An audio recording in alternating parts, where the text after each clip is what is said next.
দেখুন, এই দেখুন, কোথায় জানেন? আলিপুরদুয়ার হাসপাতালে 20 বছর ধরে এইরকম আবর্জনার পাহাড় সরানো হচ্ছে। অবশেষে আবর্জনা, কিন্তু প্রশ্ন হচ্ছে 20 বছর লাগছে কেন হাসপাতালের জঞ্জাল সাফাই করতে? 20 বছর। রাজকুমারের সঙ্গে সরাসরি কথা বলবো। রাজকুমার, একদমই অয়নদা, দেখো 1 বছর 2 বছর 3 বছর বা 5 বছর নয়, একেবারে 20 বছর। কি সমস্যা সমাধানের জন্য? সেটা হচ্ছে হাসপাতালের আবর্জনার সমস্যা সমাধানের জন্য। এই সমস্যা সমাধানের জন্য 20 বছর যদি লাগে, তাহলে অন্যান্য সমস্যা আর কতদিনে সমাধান হবে সেটা কিন্তু প্রশ্ন উঠছে। যদিও এর উত্তর কিন্তু অত্যন্ত জটিল হয়ে যাচ্ছে অয়নদা। এ বলছে সেই কারণে, সে বলছে এই কারণে, এ বলছে রাত্রেবেলায় এসে অন্যান্যরা আবর্জনা ফেলে দিয়ে যায়।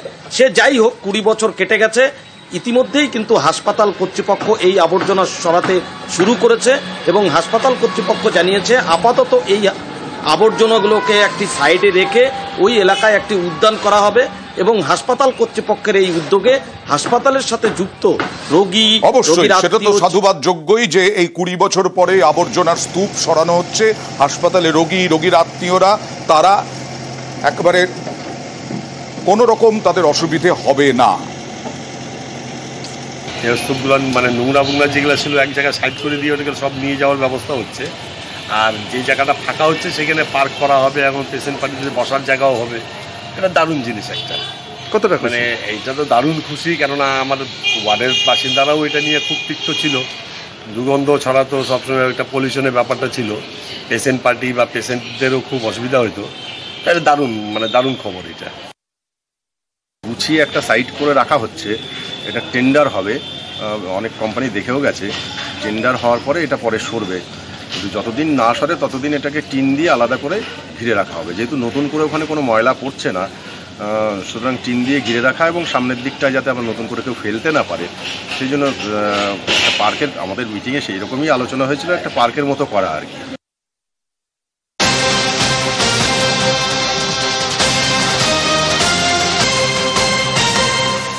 উত্তরবঙ্গে মাঝে মধ্যে বিভিন্ন জঙ্গলে আগুন লাগার ঘটনা ঘটছে। যেমন খড়িবাড়ির টুকরিয়াঝাড় জঙ্গলে এরকম ভাবে দাউ দাউ করে আগুন জ্বলছে। টুকরিয়াঝাড়, বন্যপ্রাণের আশঙ্কা রয়েছে। কয়েক কিলোমিটার জুড়ে এই রকম আগুন নেভাতে হিমশিম দমকল পুলিশের। নকশালবাড়ি দমকলের একটি ইঞ্জিন। কিভাবে আগুন লাগলো, কি বলছে বন দফতর?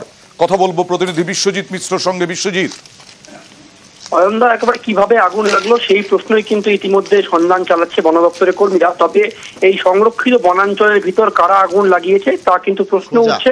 তবে এই আগুন কিন্তু বিস্তর এলাকা ছড়িয়েছে, কয়েক কিলোমিটার আগুনে কিন্তু পুড়ছে এবং সেই আগুন নিয়ন্ত্রণ করতে ইতিমধ্যে দমকলের একটি ইঞ্জিন এবং বন দপ্তরের কর্মীরা বিভিন্ন এলাকায় ছড়িয়ে পড়েছেন যাতে আগুন নিয়ন্ত্রণ করা যায়। কারণ এই জঙ্গলে পার্শ্ববর্তী এলাকায় কিন্তু বিভিন্ন গ্রাম রয়েছে এবং সেখানে যাতে আগুন কোনোভাবে প্রবেশ না করতে পারে সেদিকে যাতে নজর রাখা হচ্ছে।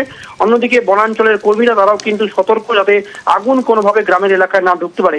ইতিমধ্যে বেশ কয়েকটি জায়গায় কিন্তু আগুন নিয়ন্ত্রণ করা হয়েছে এবং আগুন নিয়ন্ত্রণ করতে ইতিমধ্যে স্পেশাল ভাবে কিন্তু বেশ কিছু বন দপ্তর কর্মীকেও নামানো হয়েছে। এখান থেকে দেখলাম যে জঙ্গলে পুরো ধোঁয়া উঠতেছে। জঙ্গলে যা দেখি যে পুরো আগুন লাগিয়ে গেছে জঙ্গলের ভিতরে। তো একটু আগে একটা ফায়ার ব্রিগেডের গাড়ি আসলো, একটা দিয়ে হবে না এই জায়গায়, আরো 2-3টা গাড়ি লাগবে। কত বাড়ি জঙ্গলের সামনে, আর একটু পরে আগুনটা এগিয়ে চলে আসবে, আমাদের গ্রামের আগেই চলে আসবে। পুরো ফরেস্টে কি আগুনটা লেগেছে? পুরো ভিতর থেকে একদম গ্রামের কাছে চলে আসছে আগুনটা জ্বলতে জ্বলতে। কি ফরেস্ট এটা? টুকরিয়াঝাড় ফরেস্ট। একই রকম ছবি খড়িবাড়িতে এই রকম আগুন, আর বাঁকুড়ার সুতনার জঙ্গল সেখানেও ভয়াবহ আগুন। একের পর এক জঙ্গলে বাঁকুড়ায় দাউ দাউ করে জ্বলছে। রবিবার থেকে দাউ দাউ করে সুতানের জঙ্গলে, ঝরা পাতায় দ্রুত ছড়াচ্ছে জঙ্গলের আগুন। সুতানের জঙ্গলে বাঁকুড়ায় বন দপ্তর সক্রিয়, কিন্তু ঝিলিমিলি রেঞ্জের জঙ্গল সুতান, দক্ষিণবঙ্গের সেরা গুণমানের শালগাছ সুতানে, সেখানে কি হবে, বন্য প্রাণের কি হবে, এই আশঙ্কা রয়েছে। হ্যাঁ হ্যাঁ, সম্ভব হয়েছে।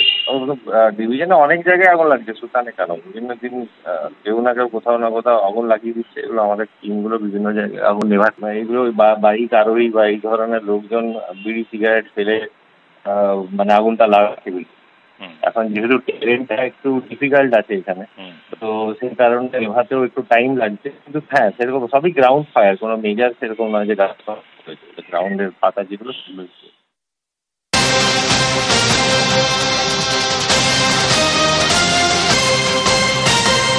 একটা খেলাকে ঘিরেও এইরকম ধুন্ধুমার হয়। দেখুন সিউড়িতে একেবারে ধুন্ধুমার, খেলাকে ঘিরে সংঘর্ষ দুপক্ষের, এবং এই দুপক্ষের সংঘর্ষে ইট বৃষ্টি, পরপর বাড়িতে ভাঙচুর, জখম দুপক্ষের 4।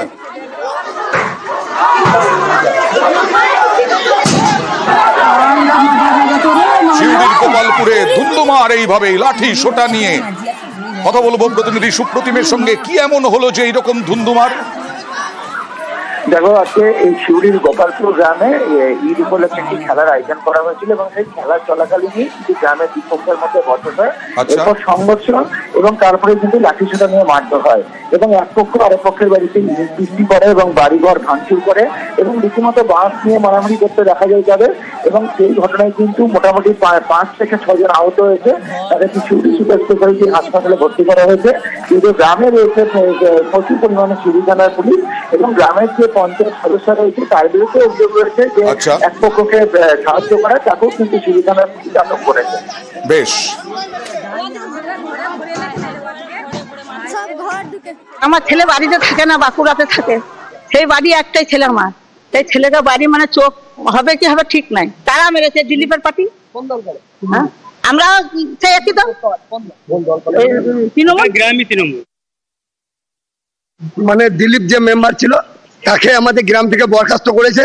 ও আপনার দেখছে যে সুযোগ পেয়েছে। আগে কিছুদিন আগে একবার মারধর করেছিল আমাদের এই লোককে, আমাদের মেম্বারই বেগড়া হয়, পয়সা দিয়ে বেগড়া হয়, ওর মানে আশেপাশে ঘুরে বেড়াবার। আমাদের লোক ছিল না, 5 জন ছিল। যত বেড়েছে ইটে বৃষ্টি ঢালা, 7 জন আহত হয়েছে।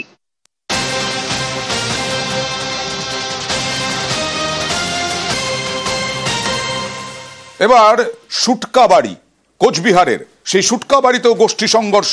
এই সংঘর্ষে বেশ কয়েকজন আহত হয়েছেন।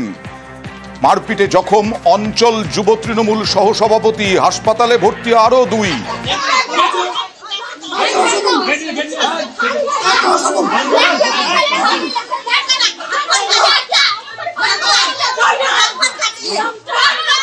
কথা বলবো প্রতিনিধি শুভঙ্করের সঙ্গে। শুভঙ্কর, অঞ্চল সভাপতির ছেলের বিরুদ্ধে হামলার অভিযোগ কেন? এক ব্লকের সুটকা বাড়িতে বেশ কিছুদিন ধরেই ক্ষমতা দখলকে কেন্দ্র করে তৃণমূলের গোষ্ঠী কোন্দল রয়েছে, আর সেই গোষ্ঠী কোন্দলের জেরেই এদিন দুপুরে গোষ্ঠী সংঘর্ষের ঘটনা ঘটে। যেটা অভিযোগ, তৃণমূলের অঞ্চল সভাপতি সিরাজুর রহমানের ছেলে দলবল নিয়ে যুব তৃণমূলের সহসভাপতি, অঞ্চল যুব তৃণমূলের সহসভাপতি একটা মারধর করে এবং তার সাথে থাকা আরো বেশ কয়েকজন তৃণমূল কর্মীকে মারধর করে। এই ঘটনায় 3 জন গুরুতর জখম হয়ে কোচবিহার এমজেএন মেডিকেল কলেজ ও হাসপাতালে চিকিৎসাধীন। যদিও অভিযোগ অস্বীকার করেছেন অঞ্চল তৃণমূল সভাপতি সিরাজুল হক। তিনি সেটা জানিয়েছেন যে এটা ভিত্তিহীন অভিযোগ, ওরাই উল্টা সিরাজুল হকের ছেলেকে মারধর করেছে বলে সিরাজুল বাবুর অভিযোগ। বেশ, পুরি রড দিয়ে পুরে মারলো আমাকে। কেন যে মারলো আমি এটা বুঝতে পারলাম না। আমি তো জন্মসূত্রে তৃণমূল করি। সিরাজুল অন্তঃসভাপতি, সিরাজুল বুঝে গেছে ওনার পায়ের তলায় মাটি সরে গেছে, তার জন্য ওরা ওর ছেলে ফেলে, ওর ভাস্তা, ওর ভাই সবাই মিলে